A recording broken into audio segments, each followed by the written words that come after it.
আপুনি কেতিয়াবা নিজকে আনৰ তুলনাত নিম্নমাত অনুভৱ কৰিছে নেকি? বহুতে আত্মবিশ্বাসৰ অভাৱৰ বাবে নিজৰ প্ৰকৃত ক্ষমতা দেখুৱাব নোৱাৰে। কিন্তু সুখৰ কথা, আমি আমাৰ আত্মবিশ্বাস গঢ়ি তুলিব পাৰোঁ। আজি এই ভিডিঅ'টোত মই আপোনালোকক আত্মবিশ্বাস বৃদ্ধি কৰাৰ সহজ উপায়বোৰ ক'ম। আপোনালোকে ভিডিঅ'টো শেষলৈকে চাই থাকিব। পইণ্ট নম্বৰ 1, নিজৰ শক্তি আৰু দুৰ্বলতা জানক। সকলোৰে নিজৰ শক্তি আৰু দুৰ্বলতা থাকে। আপুনি যদি আত্মবিশ্বাসী হ'ব বিচাৰে তেন্তে নিজৰ ভাল দিশবোৰ চিনাক্ত কৰক।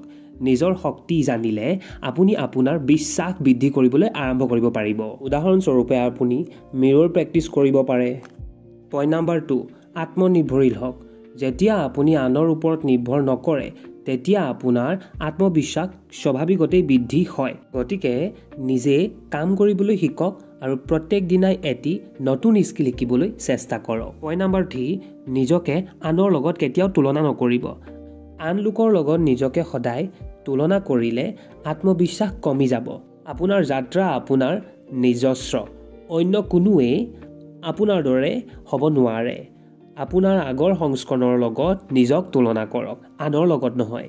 পইণ্ট নম্বৰ 4, চেলেঞ্জেছ নোলোৱাকৈ কোনো লোকেই গোটেই দিনত আত্মবিশ্বাসী নহয়।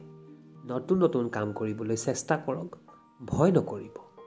উদাহৰণস্বৰূপে নতুন অভ্যাস বনাওক। উদাহৰণস্বৰূপে ফৰ পাব্লিক স্পিকিং ট্ৰাইটো কৰক।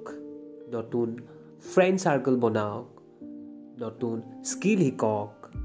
পইণ্ট নম্বৰ 5, নিজৰ মনত পজিটিভ ভাৱনা আনক।